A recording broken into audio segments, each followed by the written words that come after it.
생각해보네. 내 맘속에 믿음 잃지 않고 가슴 속에 위로를 얻네.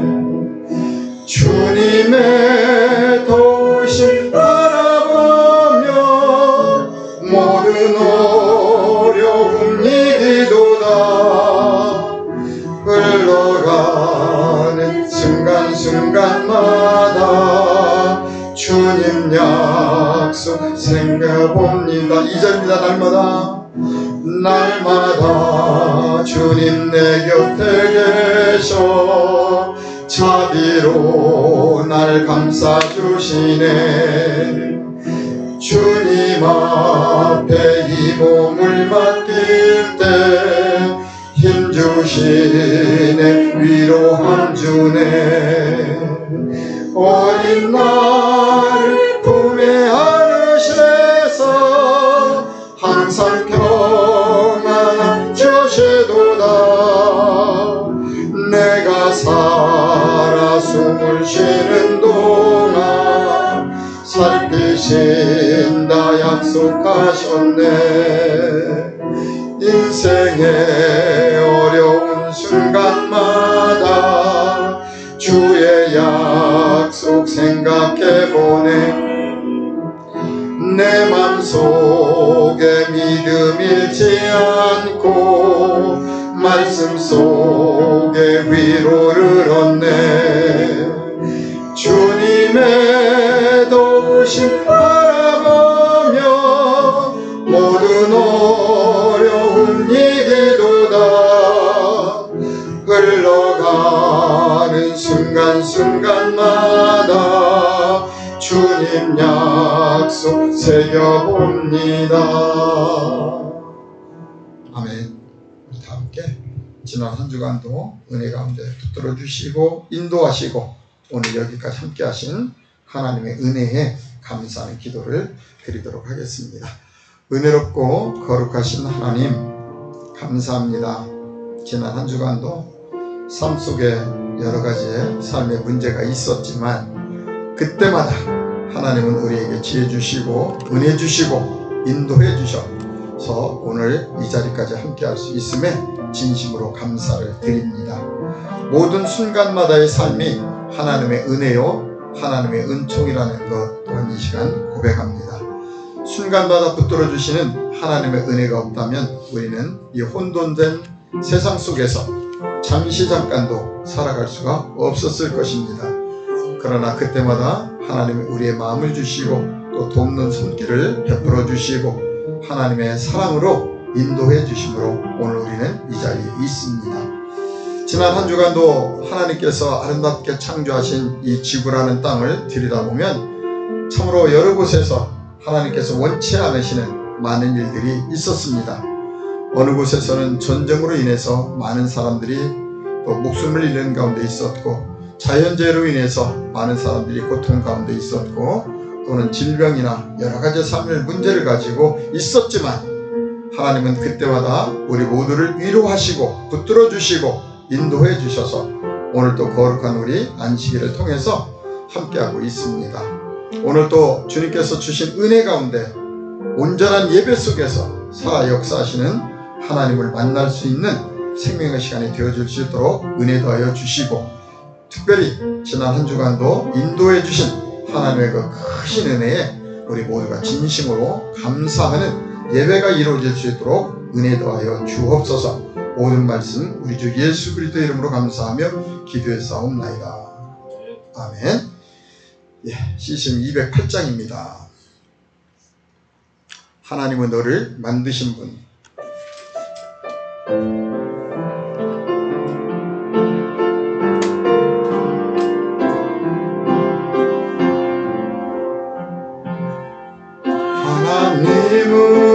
하나님은 너를 만드신 분, 너를 가장 많이 알고 계시며 하나님은 너를 만드신 분, 너를 가장 깊이 이해하신단다. 하나님은 너를 지키시는 분, 너를 절대 포기하지 않으며, 하나님은 너를 지키시는 분, 너를 쉬지 않고 지켜보신단다.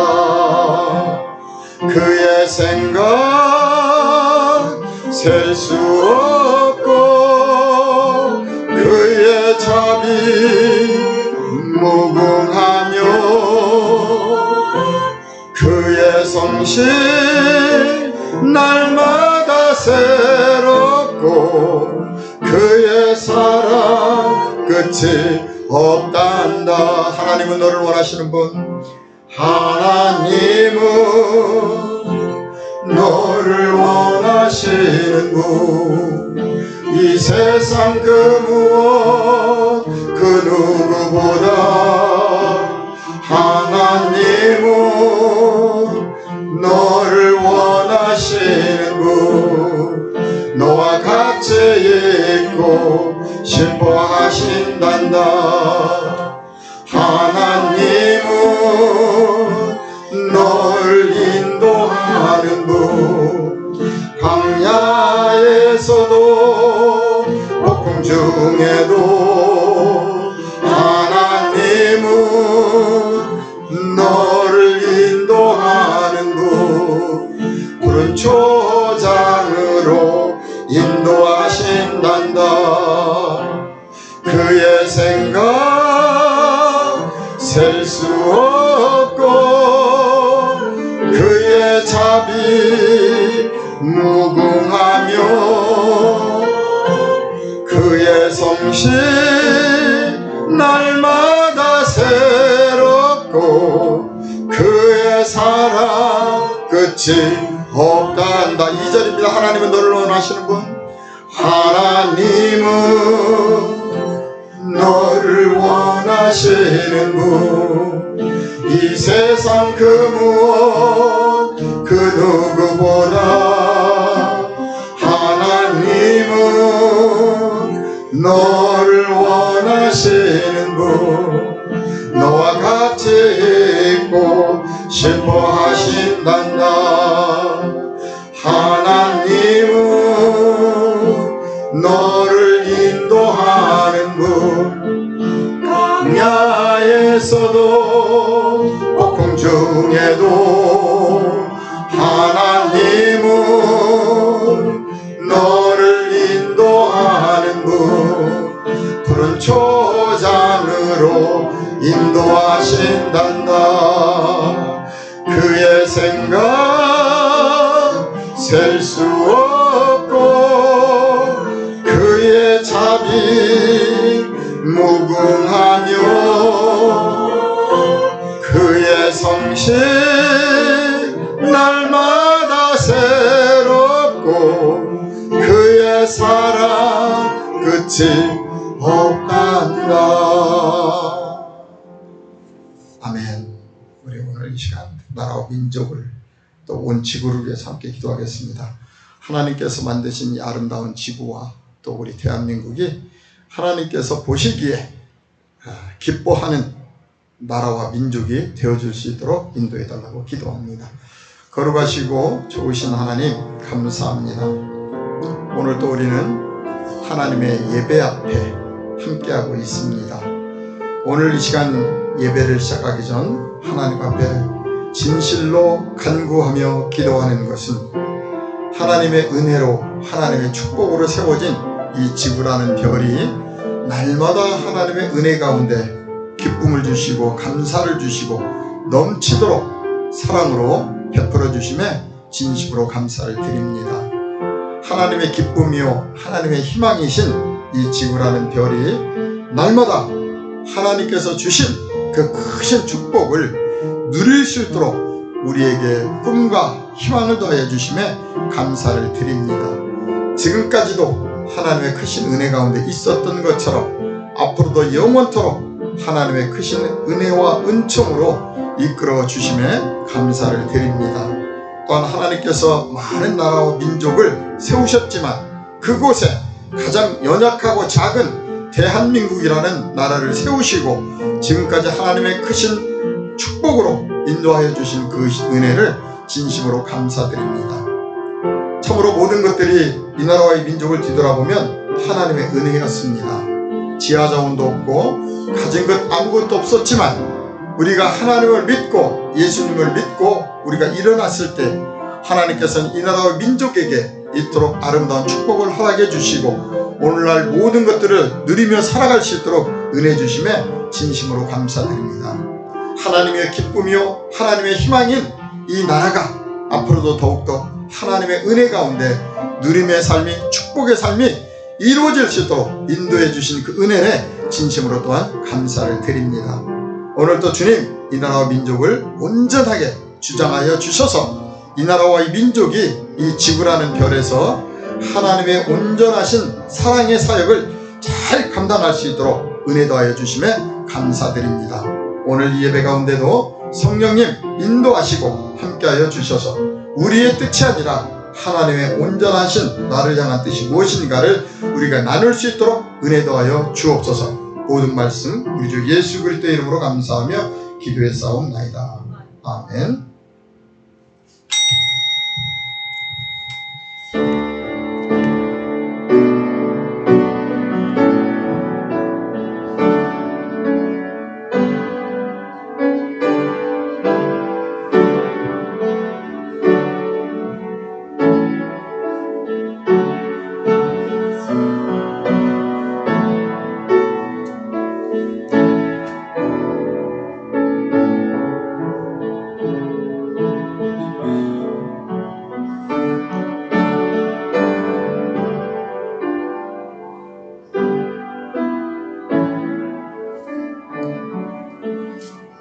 하나님은 우리의 피난처시요 힘이시니 환난 중에 만날 큰 도움이시라.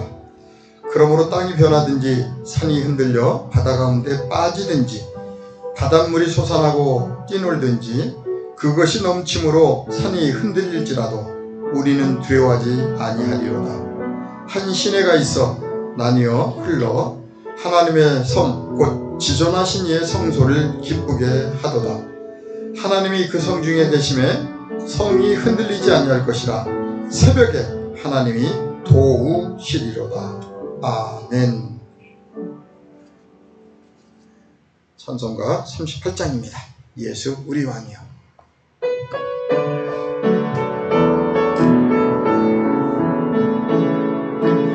예수 우리 왕이여 이곳에 오셔서 우리가 왕께 드리는 영광을 받아주소서. 우리는 주님의 백성 주님은 우리의 왕이라.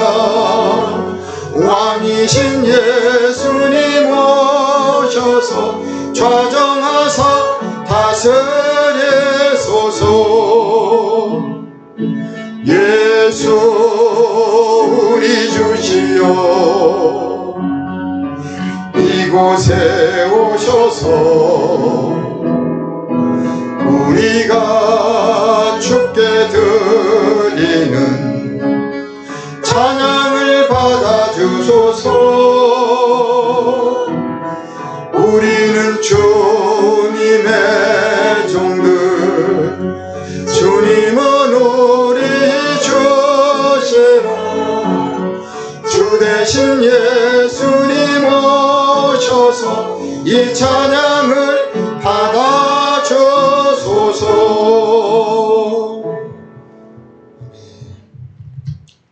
교동문 85편입니다. 사랑하는 자들아 우리가 서로 사랑하자. 사랑은 하나님께 속한 것이니 사랑하는 자마다 하나님으로부터 나서 하나님을 알고 사랑하지 아니하는 자는 하나님을 알지 못하나니 이는 하나님은 사랑이시니라. 하나님의 사랑이 우리에게 이렇게 나타난 바 되었으니 하나님이 자기의 독생자를 세상에 보내심은 그로 말미암아 우리를 살리려 하심이라. 사랑은 여기 있으니 우리가 하나님을 사랑한 것이 아니요 하나님이 우리를 사랑하사 우리 죄를 속하기 위하여 헌법제물로 그 아들을 보내셨습니다. 사랑하는 자들아 하나님이 이같이 우리를 사랑하셨은즉 우리도 서로 사랑하는 것이 마땅하더라. 어느 때나 하나님을 본 사람이 없으되 만일 우리가 서로 사랑하면 하나님이 우리 안에 거하시고 그의 사랑이 우리 안에 온전히 이루어지느니라. 아멘. 고요한 밤 거룩한 밤.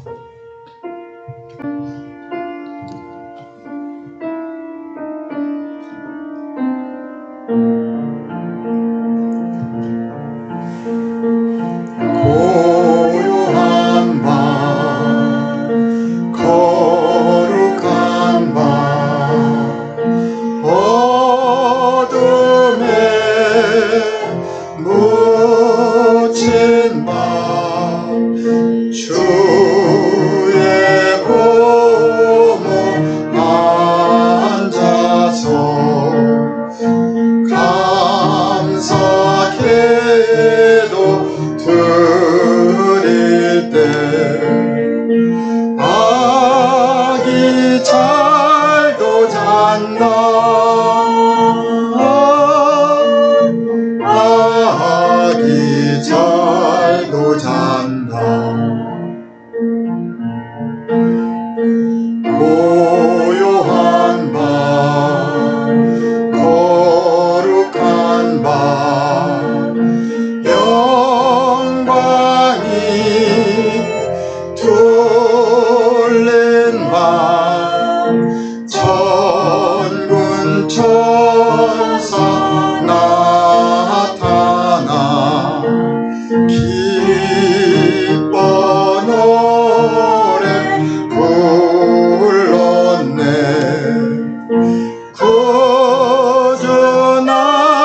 구주나셨도다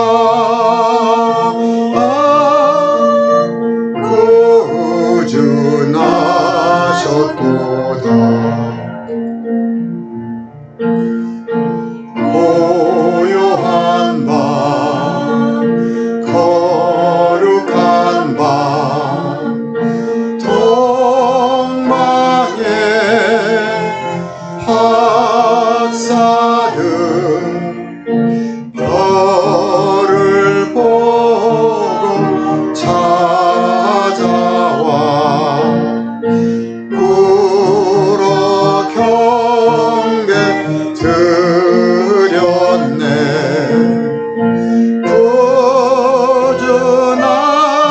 구주나셨도다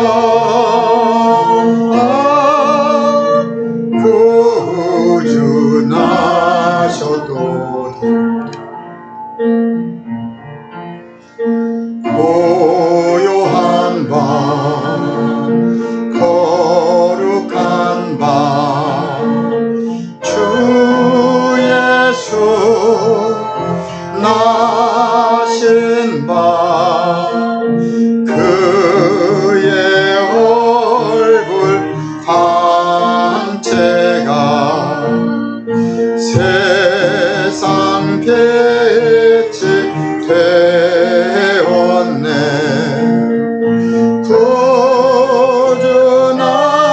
구주나셨도다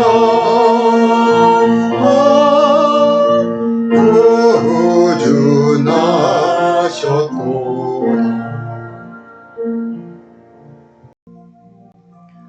자, 우리 다 같이 기도하는 시간 갖도록 하겠습니다.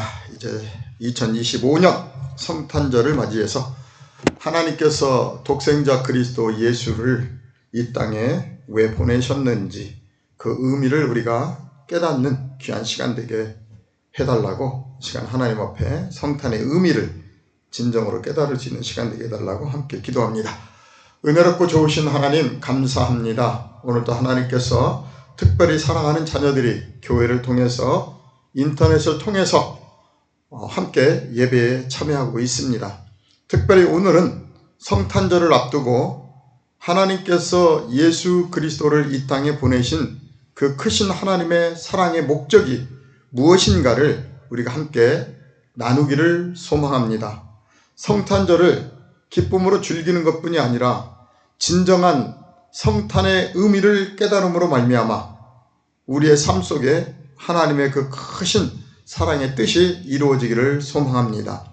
오늘 이 시간도 어려움과 고통과 좌절 속에 있는 하나님의 모든 자녀들에게 예수 그리스도의 성탄을 통해서 우리가 어떠한 것을 깨닫고 삶 속에 살아가야 되는지를 함께 나누고 깨달음으로 말미암아 어떤 환경 속에서도 우리가 승리하는 한 주간의 삶이 이루어질 수 있도록 은혜 더하여 주옵소서. 특별히 2025년 한 해 동안도 하나님의 은혜 가운데 지켜주시고 오늘 여기까지 인도하신 그 은혜 진심으로 감사드립니다. 오늘 이 시간도 성령님께서 도와주시고 함께하여 주심으로 나를 향한 하나님의 뜻이 무엇인가를 우리가 올바로 듣고 나눌 수 있는 복된 시간 되게 주님 역사하여 주시옵소서. 오늘 이 시간도 우리가 기뻐하는 시간이 아니라 하나님께서 기뻐하는, 하나님께서 기뻐 받으시는 귀한 예배가 이루어질 수 있도록 은혜 더하여 주시옵소서. 모든 말씀 우리 주 예수 그리스도의 이름으로 감사하며 기도드렸사옵나이다. 아멘. 반갑습니다. 오늘은 성탄절을 앞두고 예수님께서 왜 이 땅에 오셨는지, 그분의 하나님의 뜻이 무엇인가를 우리가 함께 나눌 수 있었으면 좋겠습니다. 자, 3000년 전에 하나님께서는 어둠 속에 있었던 우리에게 빛을 주시기 위해서 말씀이 육신이 되신 예수 그리스도를 이 땅에 보내셨다는 겁니다. 자, 이게 무슨 뜻일까요? 혹시 생각해 보셨나요? 예수님께서 이 땅에 오셨어요. 그런데 예수님이 오시기 그 이전을 돌아다보면 우리 인류 역사상 하나님이 복음을 주시지 않았던 암흑의 시대라 이렇게 얘기합니다. 구약의 말라기서까지 말라기 선지자를 통해서 회개하라고 말씀을 하시고 역사적으로 보면 한 450년 동안 하나님께서 전혀 우리에게 하나님의 뜻을 주시지 않았다는 겁니다. 그러다가 어느 날 이 땅에 이 어둠 속에 있는 좌절과 절망 속에 있었던 이 우리들에게 어둠을 밝힐 수 있는 빛 예수 그리스도를 보내주셨다는 겁니다. 이것은 대단한 하나님의 역사입니다. 인류 역사상 가장 놀랍고 감동적인 사건이라고 할 수가 있겠죠. 왜 그러냐면 예수님께서 왜 이 땅에 오셨고 하나님께서 왜 예수를 이 땅에 보내셨어야만 되는지를 우리가 오늘 말씀을 통해서 깨닫게 된다면 3000년 전의 예수가 아니라 지금 이 순간 이곳에서 나하고 함께 동행하고 있는 예수를 발견할 수 있기 때문에 그렇습니다. 그래서 3000년 전에 예수의 탄생이 오늘날까지 감사와 기쁨으로 이루어지고 있는데 이 예수의 탄생을 좀 더 깊게 들여다봄으로 말미암아 더욱 큰 하나님의 뜻을 우리가 나눌 수 있다는 것이죠. 자, 그래서 오늘 시작은 누가복음 2장 10절로 14절의 말씀을 가지고 오늘의 주제는 하나님의 크신 사랑이라고 지었습니다. 왜 하나님의 크신 사랑이라고 하느냐면 구약에 보게 되면 이스라엘 백성들이 하나님을 너무나 잘 사랑했잖아요. 섬겼어. 그런데 그들에게는 하나의 문제가 있었어요. 뭔가 하나님께서 예비하신 우리들의 구세주가 온다는 그 믿음을 가지고 있었거든요. 그래서 그 내용이 어디서부터 나오냐면 이사야 선지자부터 말라기까지 400년 동안을 기다려왔어요. 구원자를. 근데 그 구원자가 드디어 우리에게 오시는 거예요. 무얼로? 임마누엘 하나님으로. 임마누엘, 우리가 함께하는 하나님으로. 이건 엄청난 이스라엘 민족의 사건이었던 거죠. 그런데 오늘날도 진정한 이스라엘 민족은 예수를 잘 알지 못하고 지금도 기다리고 있는 정말 안타까운 상황 속에 있습니다. 오늘 말씀을 들여다보면서 왜 하나님의 크신 사랑의 표현이 예수라는 인물로 이 땅에 나타났는가를 한번 들여다보도록 하겠습니다. 자, 누가복음 2장 10절로 14절에 보면 이렇게 기록이 되어 있습니다. 천사가 이르되 무서워하지 말라. 보라, 내가 온 세상에 미칠 큰 기쁨의 좋은 소식을 너희에게 전하노라 하고 얘기합니다. 오늘 이 말씀을 우리가 너무나 잘 알고 있는 것처럼 목동들이 양을 치고 있었어요. 언제? 한밤중에. 그런데 그곳에 지금 천사가 나타나서 목동들에게 하는 이야기입니다. 목동들에게. 자, 목동들이 밤에 양떼를 지키고 있는데 갑자기 천사가 나타났으니 얼마나 무서웠겠어요. 그죠? 그런데 그 천사가 목동들에게 이 얘기를 합니다. 무서워하지 말라. 내가 온 세상에 외칠 큰 기쁨의 소식을 너희에게 전하러 왔다는 거예요. 온 세상에 외칠 큰 기쁨의 소식. 그 소식이 뭐냐 하고 보니까 11절에 오늘 다윗의 동네에 너희를 위하여 구주가 나셨으니 곧 그리스도 주시니라 그랬어요. 오늘 다윗의 동네에 그토록 하나님을 섬기며 예언자를 기다렸던 너희들에게 구주가 나셨는데 곧 그가 누구냐면 그리스도 주시니라 하고 지금 얘기를 하고 있습니다. 그리스도 주가 주시니라 나셨다는 거예요. 그분이 나오셨다는 거예요. 12절 너희가 가서 강보에 쌓여 구유에 누워있는 아기를 보리니 이것이 너희에게 뭐다? 그 아기가 너희에게 표적이 되리라 그래서 표적이 된다. 표적. 그래서 13절에 호련히 수많은 천군이 그 천사들과 함께 찬송하여 이르되 지극히 높은 곳에서는 하나님께 영광이요 땅에서는 하나님이 기뻐하신 사람들 중에 평화로다 하고 찬송을 했습니다.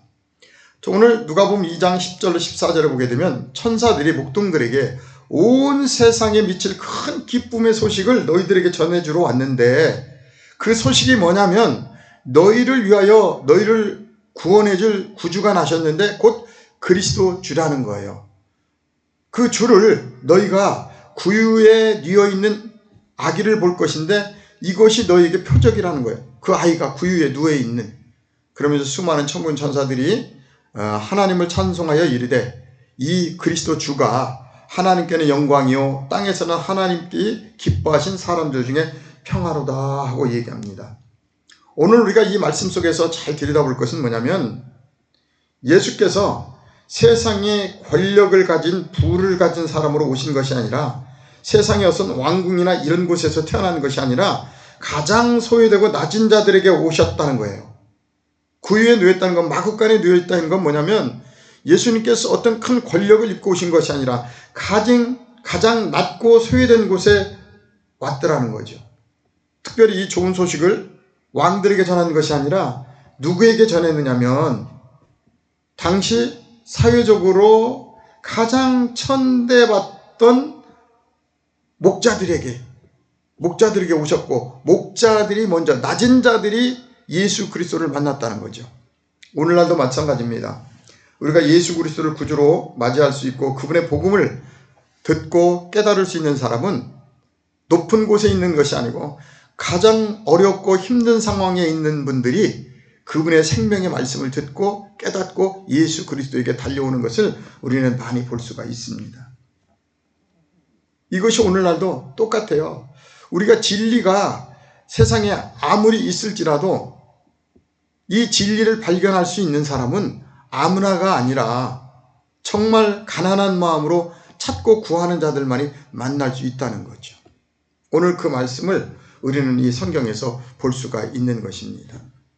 이게 기쁨의 소식이라는 거예요. 그런데 이 표적, 구유에 누워있는 아기가 누구냐면 하나님께서는 영광이요 땅에서는 하나님이 기뻐하신 사람들 중에 평화로다 그랬어요. 예수 그리스도께서 이 땅에 오신 목적은 뭐냐면 하나님께 영광을 돌리고 땅에서 하나님 기뻐하신 사람들 중에는 뭘 주려고? 평화를 주고 갔다는 거죠. 엄청난 말씀입니다. 그동안에 이스라엘 민족이 하나님을 너무나 잘 믿었어요. 너무너무 잘 믿었어요. 정말 10계명을 잘 지키기 위해서 우리가 잘 알고 있는 것처럼 10계명을 잘 지키기 위해서 어떻게까지 했어요? 613개의 장로의 유전을 만들어서 철저하게 하나님을 지켰다니까요. 열심히 지켰어요. 그런데 그들이 말씀을 열심히 지키는 종교 행위에는 열중을 했는데 그들의 속마음을 들여다보면 외식적인 신앙으로 믿고 있는 거지 마음속에 들여다보면 하나님의 영이 없었던 거죠. 그 속을 들여다보면 우리가 마태복음 23장에도 나와 있는 것처럼 화 있을진저예요. 화 있을진저. 철저한 외식이에요. 겉으로. 그러니까 우리를 통해서 하나님께서 영광을 받으시기 원하는데 하나님께서 우리를 통해서 영광을 받을 수가 없어요. 열심히, 오늘날도 마찬가지입니다. 겉으로는 열심히 종교 행위를 잘하고 있는 것 같은데 그들의 마음속을 들여다보면 하나님이 없어요. 그래서 예수님은 왜 오셨느냐면 바로 우리의 마음속에 하나님의 성전을 지어서 우리가 하나님께 영광을 올려드리는 그런 사람으로 우리를 바꿔주게 오셨다는 거예요. 그래서 하나님께서는 영광이요 땅에서는 하나님 기뻐하신 사람들 중에 평화로다 그랬잖아요. 그래서 이 예수 그리스도의 복음을 깨닫게 되면, 듣고 깨닫게 되면 우리들의 마음속에 세상적인 탐심과 욕심으로 가득 차 있었던 마음속에 뭐가 오냐면 평화가 온다고 성경은 얘기하고 있는 것입니다. 그래서 오늘 천사는 뭐라고 얘기냐면 하나님께는 영광이요 땅에서는 하나님이 기뻐하신 사람 중에 평화로다 그랬습니다. 그리고 이 예수 그리스도의 탄생은 온 세상에 미칠 큰 기쁨의 소식이라는 겁니다. 기쁨의 소식이에요. 그래서 우리가 예수의 오신 목적과 예수 그리스도의 복음을 우리가 온전하게 듣고 깨닫기만 하면 우리가 이 세상 속에서 여러 가지 문제는 많이 있죠. 삶에 이런 모든 문제가 되지 않고 하나님 안에서 다 이겨나갈 수 있는 하나의 과정으로 우리가 인식하며 살아갈 수 있다는 것입니다. 자, 다음 장 넘어가 보도록 할게요. 하나님이 우리와 함께 하시다는 거예요. 예수 그리스도가 이 땅에 탄생하신 이 놀라운 역사적인 사건은 다른 것이 아니라 그동안 눈에 보이지 않았던, 그토록 이스라엘 민족이 기다렸던 그 하나님이 오셨다는 거예요. 이 땅에. 하나님이. 이게 성경의 이야기입니다. 마태복음 1장 21절로 23절, 이사야서 9장 6절로 7절에도 잘 나와 있으니까 구약에 예언된 선지자가 나타나신 거니까 한번 보시고요. 오늘은 마태복음 21장부터 23절까지를 보겠습니다. 자, 왔어요. 그분이 그리스도 주가. 그래서 오늘 마태복음에는 정확하게 그분의 이름과 그분의 역할이 나옵니다. 바로 이게 하나님의 크신 사랑입니다. 아들을 낳으리니 이름을 예수라 하라 그랬어요. 예수라 하라. 이는 그가 자기 백성을 그들의 죄에서 구원할 자이심이라 하더라. 아멘. 분명히 그리스도 주가 나는데 그의 이름이 누구냐면 예수라는 거예요. 예수. 그런데 예수의 역할이 뭐냐 하고 들여다보니까 자기 백성을 그들의 죄에서 구원할 자이심이라 그랬어요. 그러면 여기서 우리가 한번 생각해 볼 것이 있어요. 그가 자기 백성을 그들의 죄에서 이렇게 얘기했단 말이에요. 그럼 구약적으로 보게 되면 자기 백성이 누군가요? 당연히 하나님을 잘 믿고 있는 이스라엘 백성들이에요. 이스라엘 백성들. 누구보다 하나님을 열심히 섬기고 있는. 그런데 그들에게 뭐라고 하냐? 그들의 죄에서 구원할 자이심이라 하는 거예요. 구원할 자. 죄에서. 자, 우리는 하나님을 믿으면 의인이고 죄가 없는데 이게 무슨 얘기죠? 그래서 우리가 성경을 잘 봐야 되는 게 뭐냐면 구약의 이스라엘 백성들도 그렇고 오늘날 예수를 믿고 있는 우리도 그렇고 이 죄에 대한 개념이 잘못됐다는 거예요. 우리는 뭐 나가서 거짓말하고 남의 거를 훔치고 미워하고 시기하고 질투하고 뭐 이런 것들이 다 죄라고 생각할 수 있어요. 그런데 성경에서 얘기하는 죄의 개념은 뭐냐면 통틀어서 우리가 하나님을 믿기 전에 세상에서 내 맘 내 뜻대로 살면서 미워하고 시기하고 질투했던 옛사람이라고 성경은 얘기합니다. 옛사람으로 교회에 왔음에도 예수 앞에 왔으면서도 아직도 옛사람으로 세상적인 마인드로 살고 있는 이 사람들을 누구라고 하냐면 죄인이라 그래요. 죄인. 그래서 예배소서 2장 1절서부터 여러분들이 읽어보시면 너무나 이 죄에 대한 구원이 잘 나와 있어요. 바로 우리가 하나님을 주여 주여 부르고 믿는다고 하면서도 아직도 우리의 속사람의 내용을 들여다보면 세상 사람들하고 똑같은 마인드로 살아가고 있는 거예요. 바로 이러한 상태에 살고 있는 우리에게 하나님의 말씀을 증거해서 우리를 하나님의 새로운 사람, 새 사람으로 만들기 위해서 예수님께서 오신 거예요. 그래서 예수의 탄생을 우리는 다시 한번 깊게 들여다볼 필요가 있다는 거죠. 3000년 전의 사건이 아니라 지금 이 순간 우리가 예수의 복음이 내 안에 들어오고 내 안에 깨달아졌다면 내가 하나님의 성전이 돼야 되고, 이제는 내가 세상에서 살았던 그 삶에서 하나님의 사람으로 방향이 바뀌어져야 되는 것입니다. 자, 다시 성경으로 돌아갑니다. 아들을 낳을 것인데 이름을 예수라고 하고, 예수의 이 땅에 온 목적은 뭐냐면 그가 자기 백성을 그들의 죄에서 구원할 자이심이라 하니라 그랬어요. 죄에서 구원할 자. 그러면 죄에서 구원하려면 어떻게 해야 돼요? 십자가에 죽었잖아요. 우리의 죄를 우리가 어떻게 해결할 수가 없으니까 예수님께서 로마서 6장 6절에 가서 보면 십자가의 죽으심으로 말미암아 우리의 모든 죄를 사하여 주셨다 이렇게 나와 있어요. 그런데 로마서 6장 6절에도 가서 보면 그 죄라는 곳에 뭐가 들어있냐, 우리의 옛사람이 예수와 함께 십자가에 못 박힌 것은 죄의 몸이 멸하여 이렇게 되어 있단 말이에요. 예수는 분명히 우리의 죄 때문에, 우리의 옛사람 때문에 십자가에 못 박혀 죽으시고 이렇게 죄를 벗어난다는 것을 한 번에 보여주셨는데, 우리는 예수를 주여 부르짖으면서도 아직도 옛사람으로서의 삶을 교회에 와서 그대로 살고 있다는 거죠. 그러면 예수는 죽으셨는데 나는 아직도 십자가에 죽지를 못하고 계속 교회는 다니고 있는데 옛사람으로서의 삶을 살고 있다는 거죠. 이것은 예수의 탄생을 아직 깨닫지 못하는 거라 이 말입니다. 다시 성경으로 돌아갑니다. 그들의 죄에서 구원할 자이심이라 하니라. 22절, 이 모든 일이 된 것은 주께서 선지자로 하신 말씀을 이루려 하심이니 이르시되, 23절입니다. 보라, 처녀가 잉태하여 아들을 낳을 것이요 그의 이름을 임마누엘이라 하리라 하셨으니 이를 번역한 즉 하나님이 우리와 함께 계시다 함이라. 아멘. 아멘.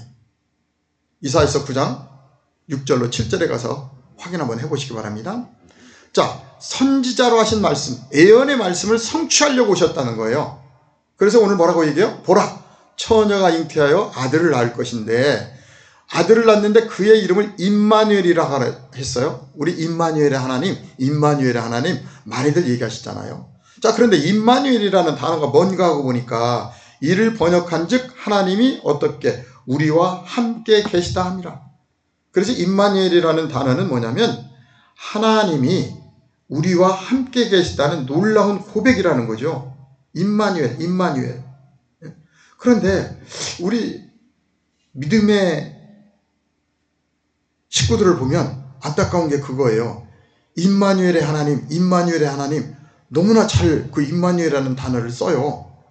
그러면서도 하나님이 나와 함께 계시다고 고백을 하면서도 가만히 그분들의 삶을 들여다보면 전혀 하나님과 동떨어진 삶을 살고 있어요.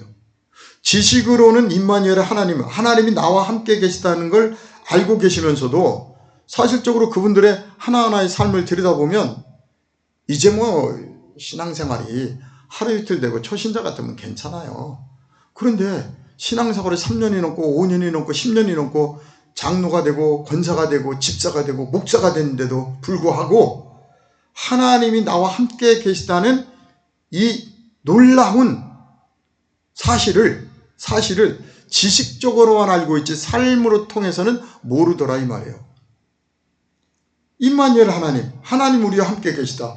이 말씀을 다른 말로 얘기하면 뭐예요? 너희가 바로 하나님의 성전이다 이렇게 얘기하잖아요. 고린도전서 3장 16절에 가서 보면 너희가 바로 하나님의 성령의 전인 것을 깨닫지 못하느냐? 그렇기 때문에 성령이 있는 전을 더럽히면 하나님이 멸하시리라 그러잖아요.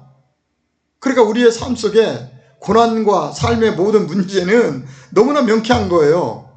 임마누엘 되시는 하나님이 나를 성전 삼으셔서 나와 함께하고 계시는데 우리가 지식으로는 들어서 알아. 그런데 문제는 뭐냐면 그 말씀대로 나와 함께 하시는 하나님과 동행하는 하나님의 삶을 살아내야 되는데 우리가 세상에 나가서는 임마누엘의 하나님을 잊어버리고 세상에 눈에 보이는 대로 세상 사람들하고 똑같이 살아가는 거예요. 그러니까 내 안에서 나를 통해서 하나님의 일을 행하시길 원하는 하나님께서 당연히 내가 가고 있는 길에 어떻게 해요? 여러 가지 혼란과 고난과 문제를 주실 수밖에 없는 거잖아요. 그죠? 임마누엘 하나님 너무나 잘 알면서 왜 우리가 세상의 빛과 소금의 역할을 감당해야 되는데 세상에 나가면은 세상 사람들하고 똑같아져 가지고 세상 사람들하고 다투고 세상 사람들하고 여러 가지 문제를 일으켜 가지고 본이 안 된단 말이에요. 본이. 오늘날 그게 바로 우리가 잘못된 신앙이에요. 지식적인 신앙. 말씀이 육신이 돼야 되는데 예수님은 말씀이 육신이 되어 이 땅에 오셨잖아요. 그것처럼 우리도 말씀을 듣고 깨달았으면 육신으로 삶을, 예수의 삶을 살아내야 되는데 지식으로는 다 알고 있는데 행동으로는 전혀 세상 사람하고 똑같이 하고 있더라는 거죠. 오늘 우리는 예수 그리스도의 탄생을 통해서 진정으로 이 말씀 한 말씀이 나의 말씀 되기를 원합니다. 임마누엘 하나님, 하나님이 우리와 함께 계시다는 거예요. 다른 것이 아니라 나와 지금 함께 하시다는 거예요. 얼마나 놀라운 사건입니까? 얼마나 놀라운 사건이에요. 오늘날도 많은 사람들이 하나님을 만나기 위해서 막 금식기도 하고 철하기도 하고 불러 기도하고 별짓 다 하고 있습니다. 하나님은 그렇게 만나는 것이 아니에요. 지금 이 시간 예수를 믿을 때, 하나님을 믿을 때 임마누엘 하나님이 나와 함께 계시다는 거예요. 나와 함께 계세요. 왜 찾으세요? 왜 안 믿으세요? 하나님은 지금 나하고 함께 계시기 때문에 그분과 함께한 삶을 하루하루 날마다 감사하며 기뻐하며 살아내는 거예요. 살아가는 거예요. 감사와 기쁨 속에서. 왜? 하나님이 나를 통해서 하나님의 일을 행하시기 위해서 나를 이 땅에 보내셨고 지금 이 순간 나와 함께 하시기 때문에 그렇습니다. 그래서 이 예수 그리스도는 3000년 전에 탄생의 사건이 아니라 지금 이 시간 임마누엘 하나님으로 나를 성전 삼으시고 나와 함께하고 계시다는 것을 깨달으셔야 됩니다. 이것이 바로 하나님의 크신 사랑입니다. 나에게 주신 사랑. 네가 바로 하나님의 성전이요 나는 바로 너와 함께하고 있다는 것. 얼마나 놀라운 역사적인 사건입니까? 다음 장으로 넘어가도록 하겠습니다.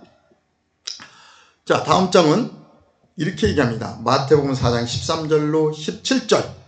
예수 그리스도께서 이 땅에 오신 사건을 마태복음에서는 또 이렇게 표현을 합니다. 나사렛을 떠나 스불론과 납달리 지경 해변에 있는 가버나움에 가서 사시니 그랬어요. 예수님께서 오셔가지고 나사렛을 떠나서 스불론과 납달리 지경 해변에 있는 가버나움에 가서 사셨다는 겁니다. 역사적으로. 자, 14절. 이는 선지자 이사야를 통하여 하신 말씀을 이루려 하심이라 그랬어요. 예수님께서 이 땅에 오셔서 여러 곳을 방문하시고 하셨던 것은 뭐냐면 정확하게 구약에 나와 있는 예언자들의 그 말씀을 이루려고. 이거 굉장히 중요합니다. 예수님께서도 이 땅에 오셔서 자기 맘 자기 뜻대로 산 것이 아니라 구약의 선지자들을 통해서 하나님께서 선지자들을 통해서 예언했던 그 예언의 말씀을 성취하기 위해서 그 말씀 그대로를 따라서 사셨다는 거예요. 그래서 오늘 14절에는 이는 선지자 이사야를 통하여 하신 말씀을 이루려 하심이라 일렀을 때 이렇게 나오죠. 자, 이 말씀을 그냥 흘려버리면 안 돼요. 이 말씀에서 뭘 봐야 돼요? 예수님께서도 선지자 이사야를 통하여 하신 말씀을 이루려고 사셨단 말이에요. 그러면 자, 나를 여기다. 나를 한번 대입해 보죠. 내가 이 땅을 살아가는 목적도 뭐냐면 내 맘 내 뜻대로 살아가는 것이 아니라 예수님께서 말씀하신 그 말씀을 성취하기 위해서 살아가는 거예요. 아멘? 예, 우리가 예수의 탄생을 깨닫는다는 건 뭐냐면 내 맘 내 뜻대로 살아가려고 예수를 믿고 하나님을 믿는 것이 아니라 예수님께서 말씀하신 너희는 세상의 빛과 소금이라는 그 말씀을 나를 통해서 성취하기 위해서 내가 이 땅을 살아간다는 거예요. 이게 바로 오늘날 장성된 자의 신앙이고 예수 그리스도의 탄생의 비밀을 깨닫는 사람들의 삶인 거예요. 그럼 또 그렇게 얘기할 수 있어요. 목사님 세상을 살아가는데 어떻게 말씀대로만 살아갈 수 있어요? 자, 그게 바로 인본적인 신앙이에요. 인본적인 신앙. 인본적인 신앙으로 살면은요, 세상을 살아가는 동안 고통도 많고 문제도 많고 참 많습니다. 미워하는 사람도 많고. 그런데 우리가 하나님의 마음으로, 예수의 마음으로 세상을 살아가기 시작하면요, 어제까지 미워했던 사람도 사랑스러워지고, 왜? 미워할 수가 없어요. 나로서는 미워할 수밖에 없는데 내 안에 예수의 마음이 들어오고 하나님의 마음이 들어오면 어느 누구도 정죄하고 미워하고 시기하고 질투할 수가 없어요. 그리고 첫째, 탐욕을 부릴 수가 없어요. 불의한 일을 행할 수가 없어요. 왜? 내가 아니고 내 안에 누가 있기 때문에. 하나님이 계시고 하나님의 성령이 내 안에 함께 하시기 때문에. 오늘 14절의 말씀처럼 예수님께서도 선지자 이사야 말을 통하여 하신 말씀 이루려 하심이라 했던 것처럼 우리의 삶도 마찬가지입니다. 우리가 예수를 믿고 예수를 깨닫는 건 뭐냐면 내 마음 내 뜻대로 세상을 살아가려고 하는 것이 아니라 예수님께서 말씀하신 그 말을 성취해드리기 위해서 내가 오늘 이 시간에 살아가고 있다는 것 잊지 마시기를 주의 이름으로 축원을 드립니다. 자, 15절입니다. 스불론 땅과 납달리 땅과 요단강 저편 해변길과 이방의 갈릴리여 그랬어요. 이게 영적으로 보면, 역사적으로 보면 좀 힘들고 어둠컴컴한 지역입니다. 예, 어둠컴컴한 지역. 그래서 16절에 뭐라고 하냐면 흑암에 앉은 백성이 큰 빛을 보았고 사망의 땅과 그늘에 앉은 자들에게 빛이 비추었도다 하였느니라. 아멘. 예수께서 이 땅에 탄생하신 가장 큰 하나님의 목적은 뭐냐면 어둠 속에 있었던, 그렇다고 해서 그들이 하나님을 믿지 않았던 거 아니에요. 하나님을 열심히 믿었지만 지식적으로 잘 알았지만 그 마음속을 들여다보면은 종교 행위만이 꽉 차 있었고 진리가 무엇인지도 몰랐고 그냥 열심히 종교 행위만 하고 있었어요. 그냥 좌절과 절망과 고통 속에 신앙생활을 하면서도 그랬단 말이에요. 그렇게 흑암 속에 앉은 백성들이 예수가 오심으로 말미암아 큰 빛을 보았다는 거예요. 이제 하나님의 진리의 빛을 보았다는 거예요. 그 다음에 사망의 땅과 그늘에 앉은 자들에게, 사망의 땅과 그늘에 앉은 자들이 누구예요? 세상 속에서 좌절과 절망과 고통 속에 있는 자들이죠. 그들에게 뭐가 비쳤다? 찬란한 빛이 비쳤다는 거죠. 오늘날 예수의 말씀은 사망의 땅과 그늘에 앉은 자들에게 놀라운 생명의 빛입니다. 예수의 진리의 말씀을 깨닫기만 하면 우리가 어떠한 상황 속에 있을지라도 우리는 그 모든 고통을 벗어버리고 빛으로 일어설 수가 있는 놀라운 생명의 빛입니다. 예수님은 그냥 이 땅에 우리가 알고 있는 것처럼 지식적으로 왔다 가신 분이 아니에요. 예수의 말씀을 우리가 올바로 깨닫기만 하면, 그 빛을 바라보기만 하면, 그 빛을 올바로 쳐다볼 수만 있으면 우리는 이 땅을 살아가는 동안 어떤 고난과 환경과 문제 속에서도 그 모든 것들을 초월적인 삶을 살아낼 수가 있다는 겁니다. 예수의 사람으로서, 예수의 사람으로서. 그래서 오늘 성경은 흑암에 앉은 백성이 큰 빛을 보았고 사망의 땅과 그늘에 앉은 자들에게 빛이 비추었도다 그랬어요. 왜 그러냐면 예수는 생명의 말씀을 가지고 왔잖아요. 좌절과 절망과 고통 속에 있는 그들에게 하나님의 뜻이 무엇인가를 올바로 깨닫게 해주는 생명의 빛의 말씀을 가지고 왔다는 거죠. 요한복음 1장에도 너무나 잘 나와 있죠. 그분은 빛으로 오셨다. 그래서 성경의 말씀, 예수의 말씀은 우리 인생을 살아가는데 가장 위대하고 찬란한 빛 중에 빛입니다. 우리의 삶 속에 문제가 있습니까? 사복음서를 잘 읽어보십시오. 예수님께서 하신 말씀을 잘 들여다보십시오. 거기에 우리의 모든 삶의 문제 해결의 비밀이 그곳에 있습니다. 17절입니다. 이때부터 예수께서 비로소 전파에 이르시되 회개하라 천국이 가까이 왔느니라 하시더라 그랬어요. 자, 회개는 누가 하는 거예요? 어둠 속에 있는 자들, 고통 속에 있는 자들. 왜 그들이 어둠과 고통 속에 들어갔나요? 지금 문제가. 하나님의 뜻이 무엇인가를, 하나님의 진리의 뜻을 모르다 보니까, 세상적인 마인드를 가지고 세상을 살다 보니까 여러 가지 삶의 고통 속에 있는 거예요. 우리가 출애굽기에도 보게 되면 이스라엘 백성들이 너무나 바로의 밑에서 고통 속에 있었잖아요. 너무나. 그러니까 하나님이 어떻게 했어요? 안타까워서 하나님의 자녀들을 모세를 통해서 우리가 광야로 데리고 나왔죠. 나왔어요. 세상의 바로에게, 세상 왕에게 너무나 붙들려 있어 세상적으로 힘들어하니까 모세를 통해서 광야로 데리고 나왔다니까요. 자, 광야로 나왔으면 이제 하나님 말씀을 따라서 빨리 가나안 땅에 들어가면 되는데, 광야에 나와서 일부 섞여 나온 무리들이 자꾸 예전에 예굽에 있었던 걸 계속 달라고 조르잖아요. 그죠? 그게 뭐냐면 병든 거예요. 하나님 말씀 안에서 순종해서 가나안으로 가야 되는데 광야에 머물러서 자꾸 예굽 거를 달라고 하는 것. 이게 바로 오늘날 우리 성도들을 바라본다면 교회에 나와서 자꾸 어린아이처럼 이제 신앙생활이 3년 5년이 됐음에도 불구하고 자꾸 세상적인 것만 달라 그래요. 그러다가 안 되니까 어떻게 해요? 자기 뜻이 이루어지지 않으니까 우울증에 걸리고 막 심장에 병이 걸리고 여러 가지 질병에 걸리게 됩니다. 바로 이런 모습을 얘기하는 거예요. 흑암 속에 앉아있고 사망의 땅이라고 하는 게. 그래서 예수님께서는 뭐라 그래요? 비로소 전파에 이르시되 회개하라. 그 모든 지금 하고 있는 모든 것들을 회개하라는 거예요. 너희들이 외식적인 신앙을 회개하라. 그래야 뭐가 하냐면 하나님의 나라가 너희에게 임한다는 거죠. 임한다는 것.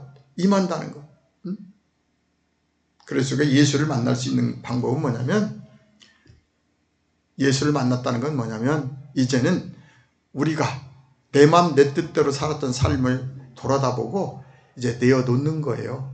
그리고 예수의 말씀으로 자꾸 돌아가는 겁니다. 이게 회개에서 돌아가는 거예요. 회개하는 거예요. 회개라는 것은 우리가 죽여주시옵소서 하고 막 소리치는 것이 아니라 삶을 바꾸는 거예요. 내가 가는 길에서 바꾸어지는 거예요. 바꿔. 이게 회개예요. 아무리 와서 눈물을 흘리고 회개한다고 할지라도 똑같은 생활로 자꾸 돌아가는 것은 성경에도 나와 있는 것처럼 돼지가 토한 것에 자꾸 가는 것처럼, 개가 토한 것에 가는 것처럼 똑같아요. 회개라는 건 뭐냐면 내가 잘못됐다고 생각되는 것에서 돌이키는 거예요. 돌이켜. 그래서 자꾸 하나님 쪽으로 가는 거예요. 이게 회개예요. 그래야 하나님의 나라가 우리 안에 이루어질 수가 있잖아요. 많은 분들이 오늘날도 마찬가지예요. 부흥회를 하면 회개한다고 회개의물도 잘 내고 뭘 잘 하긴 해요. 그런데 그 시간이 지나고 나면 또 가서 똑같은 짓을 또 하고 있어요. 이건 회개한 게 아닙니다. 회개라는 것을 우리가 제대로 잘 깨닫고 해야 돼요. 돌아서는 거예요. 예전에 가는 길에서 잘못됐다고 생각하면 과감하게 돌아서서 지금 당장 손해가 될지라도 하나님 말씀 그대로의 삶을 추구하면서 앞으로 가는 것입니다. 이게 바로 회개입니다. 바로 이러한 삶으로 우리가 계속적으로 정결해지면 결국 우리 안에 하나님의 천국이 이루어져서 그분과 동행하는 삶을 우리가 살아낼 수가 있을 것입니다. 다음 장으로 넘어갑니다. 자, 예수님을 보내신 목적은 구원이라고 제가 말씀드렸어요. 구원. 어디서부터 구원이죠? 죄에서부터 구원입니다. 자, 요한복음 3장 16절로 18절에 이렇게 되어 있습니다. 하나님이 세상을 이처럼 사랑하사 독생자를 주셨으니, 우리가 너무나 잘 알고 있는 말씀이에요. 잘 알고만 있어요. 근데 이 말씀도 그리는 그를 믿는 자마다 멸망하지 않고 무엇을 영원한 생명을 얻게 하려 하심이라. 여기서 영원한 생명이라는 걸요, 좀 더 우리가 신앙이 장성된 자의 신앙, 멜기세덱 반차에 가게 되면 이 영생이라는 것을 좀 깊게 생각해 볼 필요가 있어요. 어떤 사람은 하나님의 비단에서 영원한 생명을 갖고 가는 사람이 있는가 하면, 어떤 사람들은 죽어서도 흑암 속에서 영원한 생명을 죽지도 못하고 살아가는 사람들이 있어요. 자, 어떤 것을 택하시겠어요? 하나님의 빛 속에서의 영원한 생명을 우리가 얻어가야 되겠죠. 자, 이는 그를 믿는 자마다 멸망하지 않고 영생을 얻게 하려 하심이라. 하나님이 그 아들을 세상에 보내신 것은 세상을 심판하려 하심이 아니요 그로 말미암아 세상이 구원을 받게 하려 하심이라 그랬습니다. 예수께서 오신 가장 큰 목적, 하나님의 가장 크신 사랑의 목적은 뭐냐면, 예수를 보내신 목적은 뭐냐면, 예수를 보내서 우리를 정죄하고 비판하고 해서 우리를 다 죽이려는 것이 아니라 그 예수를 통해서 우리를 다 하나님 안에 완전한 사람으로 만들려고 오셨다는 거예요. 아멘입니다. 하나님의 사랑 중에 사랑이요, 은혜 중에 은혜입니다. 절대 하나님은 예수를 보내신 목적이 우리를 심판하려 하신 목적이 아니라 그 예수의 생명의 말씀을 통해서 우리를 구원받게 하려고, 이게 예수님께서 이 땅에 오신 가장 크신 목적이에요. 우리를 살리러 오셨다는 거예요. 그러면 역설적으로 들어보셔야 돼요. 유대인들이, 바리새인들이, 사두개인들이 죽어 있었나요? 그들이 신앙을 안 가졌나요? 아니요. 누구보다 신앙생활을 열심히 했다니까요. 신앙생활을 열심히 했는데 그들을 보고 죄 가운데 있었고, 예수님께서는 이 독사의 자식들이라고까지 얘기하잖아요. 왜요? 우리가 구약에 너무나 잘 알고 있는 것처럼 겉으로는 너무너무 열심히 했다니까요. 열심히 했어.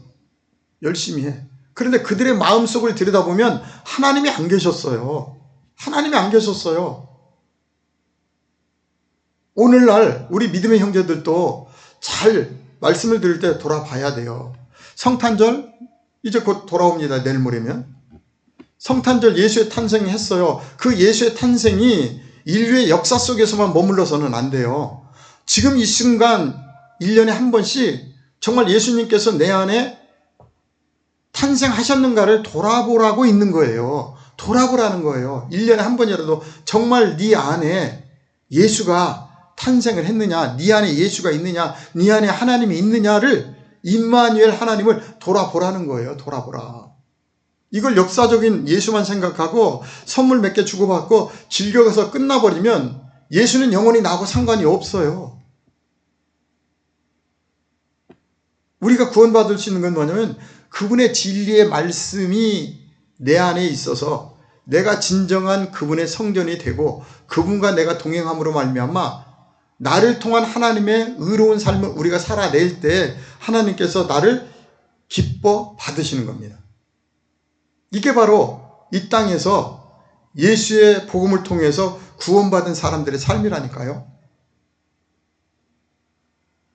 그래서 오늘 성경은 하나님이 그 아들을 세상에 보내신 것은 세상을 심판하려 하심이 아니요 그로 말미암아 뭐 하려고, 세상이 완전하게 하나님 안에 온전하게 되어서 구원받게 하려 하심이라, 이렇게 표현을 하고 있는 것입니다. 자, 18절입니다. 그를 믿는 자는 심판을 받지 아니하는 것이요 믿지 아니하는 자는 하나님의 독생자의 이름을 믿지 아니함으로 벌써 심판을 받은 것이니라 그랬어요. 그래서 그를 믿는 자는 심판을 받지 않는다. 왜? 우리가 그분의 말씀을 듣고 깨달아서 그분과 벌써 동행하는 사람이 됐잖아요. 그래서 심판을 받지 않는다 되어 있어요. 자, 그래서 오늘 18절에 하나님의 독생자의 이름을 믿지 아니함으로 벌써 심판을 받은 것이니라 하고, 요한복음 3장 19절에 가서 보면 이렇게 말씀해요. 그 정죄, 심판은 뭐냐면 이것이니 곧 빛이 세상에 왔으므로 사람들이 자기 행위가 악함으로 빛 하나님의 말씀보다 어둠을 더 사랑한 것이니라. 악을 행하는 자마다 빛을 미워하여 빛으로 오지 아니하나니 이는 그 행위가 드러날까 하며 진리를 따르는 자는 빛으로 오나니 이는 그 행위가 하나님 안에서 행한 것임을 나타내려 함이라 하시니라 그랬어요. 하나님의 빛, 진리가 이 땅에 왔는데 사람들이 자기의 행위가 악함으로 빛보다 어둠을 더 사랑한대요. 오늘날 교회도 마찬가지예요. 하나님의 진리의 말씀을 전하면은요, 성도들이 별로 오지 않아요. 그리고 기도 많이 하는 교회만 가요. 기도 많이. 참 안타까운 거예요. 하나님의 진리의 말씀을 알고 기도해야 되는데 하나님의 진리의 말씀은 알지 못하고 그냥 기도의 자리만 가요. 왜? 하나님의 빛된 진리의 말씀을 듣게 되면 히브리서 4장 15절에 있는 것처럼 하나님의 말씀은 살았고 운동력이 있어서 관절과 골수를 쪼개면서 말씀이 들어와서 내 안의 어둠을 확 보여주는 거예요. 그러니까 그게 싫은 거예요. 그러니까 빛이 있는 진리의 말씀 앞으로 오지 않고 빛이 잘 비추지 않고 뭐예요? 그냥 나는 그냥 내놓지 않고 그냥 가서 열심히 불러 기도만 하고 하는 그런 곳에 가면 많이 모여 있어요. 그리고 진리의 말씀이 선포되는 곳에는 말씀이 너무 아프다고 오지 않아요. 아니요, 아파야 돼요. 아파서 내 안에 쓴뿌리를 뽑아내야 돼요.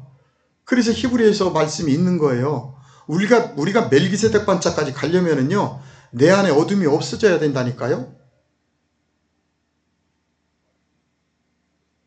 오늘 많은 사람들이 오늘날도 하나님께서는 예수의 탄생은 진리의 빛으로 이 땅에 오셨는데, 오늘날도 예수의 이 살아있는 말씀을 받아들이려고 하는 사람들은 별로 없어요. 참 그것이 오늘날 우리 신앙인들에게 참 안타까운 내용입니다. 자, 예수님께서는 우리를 구원하려고 완전하게 하나님 사람으로 만드시려고 왔다는 것 기억하시고 다음 장으로 넘어갑니다. 자, 그럼 무엇으로부터 구원인가? 아까 말씀하셨죠? 말씀드렸죠? 예배소서. 자, 구체적으로 좀 보겠습니다. 예수는 허물과 죄로 죽었던 너희를 살렸다 그랬어요. 부활입니다. 그죠? 허물과 죄로 죽어 있었대요. 우리가 육신이 죽어서 죽은 것이 아니라 성경에서는 분명히 육신이 살아있었음에도 불구하고 우리가 죽어 있었던 때가 있다는 거예요. 그게 언제냐면 그는 허물과 죄로 죽었던 너희를 살렸는데 2절에 보니까 그때 허물과 죄로 죽어 있었을 때가 언제냐? 너희는 그 가운데서 행하여 세상 사람들 가운데서 행하여 이 세상 풍조를 따랐다는 거예요. 중요합니다. 이거. 오늘날도 우리가 교회를 열심히 다니고 직책을 가지고 있지만 세상 사람하고 똑같이 세상적으로 살아가요. 그 다음에 공중권세, 세상에 뭐예요? 뭔가 출세를 위해서 자기의 유익을 위해서만 살아가는 거죠. 세상 풍조를 따르고 공중권세 잡은 자를 따랐으니, 야, 오늘날 우리가 이 사단들 밑에 가서 손 비벼가지고 높은 자리에 올라가려고 하고 돈 많이 벌려고 하는 사람들 너무나 많죠. 주변에 보게 되면. 참 안타깝죠. 이게 바로 죽은 자예요. 성경에서 얘기하는. 세상 풍조를 따르고 공중의 권세 잡은 자를 따랐으니 곧 지금 불순종의 아들들 가운데 역사하는 영이라. 전에는 우리도 다 그 가운데서, 그죠? 저도 마찬가지였어요. 그 가운데서 우리의 육체의 욕심을 따라 지내며 육체와 마음이 원하는 것을 하여 다른 이들과 같이 본질상 진노의 자녀였더니. 맞아요. 저도 그랬어요. 내 육체의 욕심을 따라서 하나님을 믿었다니까요. 그래서 육체의 욕심을 따라 지내면서 어떻게 했어요? 내 마음속에는 하나님의 선교를 어떻게 하고 밖으로 막 일만 하면 되는 줄 알았어요. 근데 하나님은 우리가 선교하고 육체적으로 뭘 하기 이전에 내가 먼저 임마누엘 하나님과 함께하는 하나님의 성전이 되는 것을 먼저 요구하시더라고요. 네 안에 예수가 탄생하기를 먼저 원하시더라는 거죠. 우리 모두가 다 이런 사람이었습니다. 죽어 있었던 사람이에요. 그런데 4절에 긍휼이 풍성하신 하나님이 우리를 사랑하신 그 큰 사랑을 인하여 허물로 죽은 우리를 누구와 함께? 그리스도와 함께 살리셨고 너희가 은혜로 구원을 받은 것이다. 이렇게 우리도 옛사람으로서 허물과 죄로 죽어 있었대요. 그런데 죽어 있었던 이러한 사람들을 하나님께서 살리셨다는 거예요. 뭘로? 그리스도와 하나님의 생명의 말씀을 통해서 우리를 살려내셨다는 거예요. 내셨어. 이게 바로 하나님의 사랑 중에 큰 사랑입니다. 예수가 이 땅에 오신 가장 큰 삶의 목적은 뭐냐면 우리를 살려주러 오셨다는 거예요. 그게 바로 성탄의 의미입니다. 하나님께서 1년에 한 번씩 우리에게 성탄의 의미를 돌아볼 수 있도록 성탄절을 만들어 주신 거예요. 12월 25일이 역사적으로 보면 예수님의 성탄절도 아니에요. 태양신의 날이죠.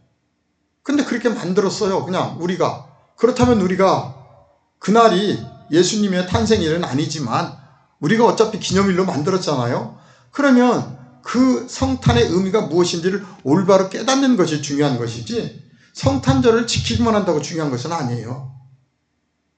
그 성탄의 의미를 오늘 정리하도록 하겠습니다. 예수님께서 이 땅에 오신 목적은 뭐냐면 우리가 신앙생활을 안에서 오신 것이 아니라 누구보다 열심히 신앙생활을 잘하고 있었지만 그들이 겉으로는 열심히였는데 그 안에 들여다보면 임마누엘 하나님이 없었다는 거예요. 그래서 하나님께서 예수를 통해서 하나님은 여기 있다 저기 있다 할 수 없나니 바로 너희 안에 너와 함께하고 있다는 걸 깨닫기 위해서 놀라운 성탄의 역사를 이루어 주셨다는 거죠. 그래서 이 땅에 오신 예수는 그 삶의 목적 그대로 하나님이 어디에 계시고 하나님께서 무엇을 원하시는지를 깨닫게 해주시고 십자가에 우리의 옛사람은 이렇게 죽는 것이다 하고 보여주신 거예요. 십자가에 죽으시려고 오신 거예요. 우리도 예수님처럼 십자가에 죽으라고, 그래서 하나님의 사람으로 거듭나라고. 그래서 이 성탄의 사건은 참으로 우리 그리스도인들에게나 전 인류에게 복된 소식입니다. 아주 좋은 소식. 우리가 예수의 진리를 모른다면 우리는 세상 속에서 날마다 좌충우돌하고 절망하고 좌절하고 살 수밖에 없습니다.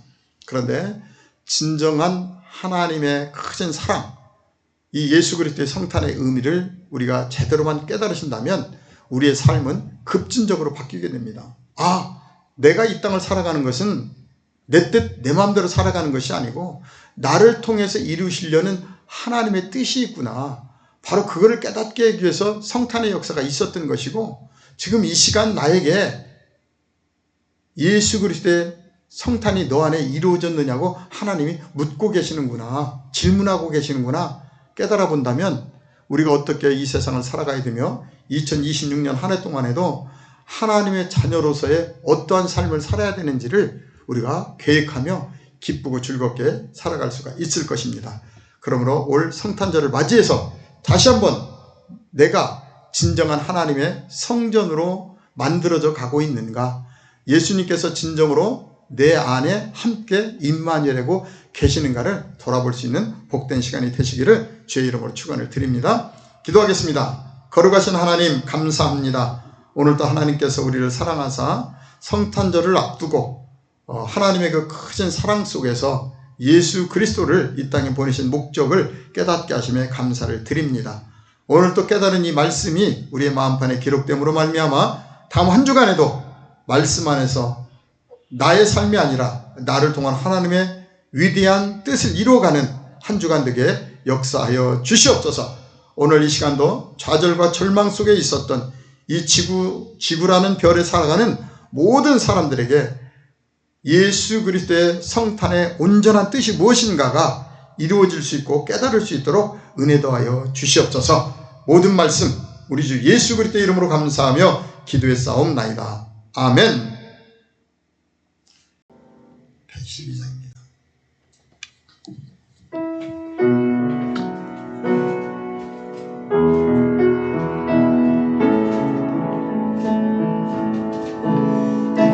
맘고 하나 밤중에 무천사 내려와 그 손에 비파 들고서 다 찬송하기를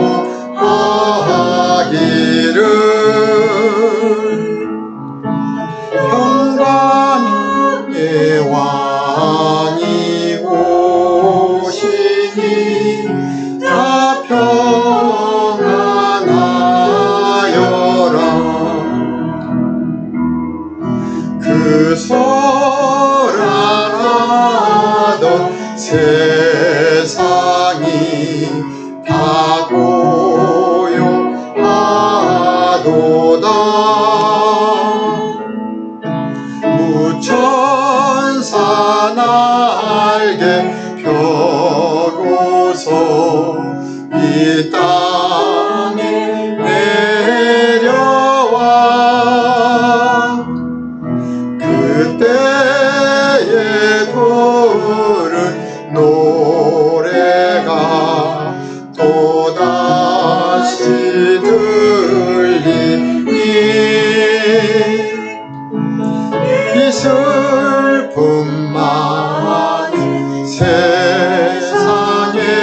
저 천사 기쁜 찬송을 들으며 쉬어라. 저 편지에 응하여 베들레헴 성에 주 예수 탄생하시니 온 세상 구주라. 저 천사 기쁜 노래를 또다시 부르니 온 세상 사는 사람들 다 와도다. 주일농성가 축도로 마치도록 하겠습니다.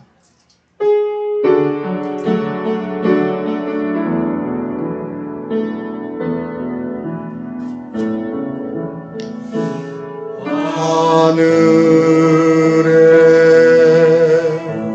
계신 아버지 이름 거룩하사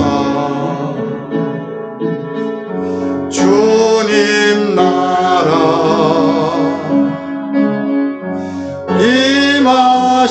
임하시고 뜻이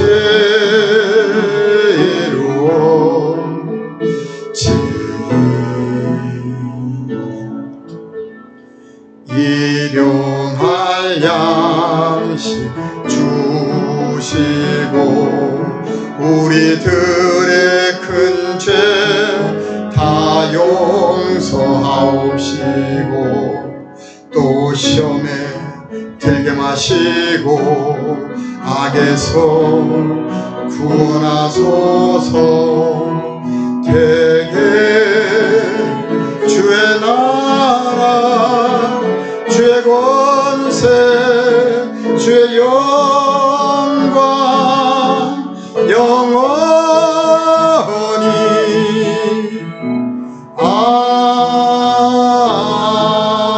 아멘. 지금은 우리 주 예수 그리스도의 은혜와 하나님의 사랑과 성령님의 교통하심이 세우신 교회 위에 오늘도 인터넷을 통해서 함께 은혜에 참여한 모든 사랑하는 성도들의 머리머리 위에, 그들의 가정 위에, 사업장 위에, 이 나라와 민족 위에 지금부터 영원토록 함께 계시기를 축원드리옵나이다. 아멘.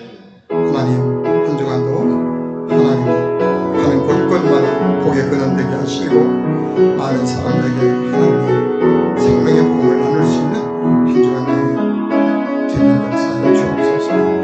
한 주간도 하나님의 주시는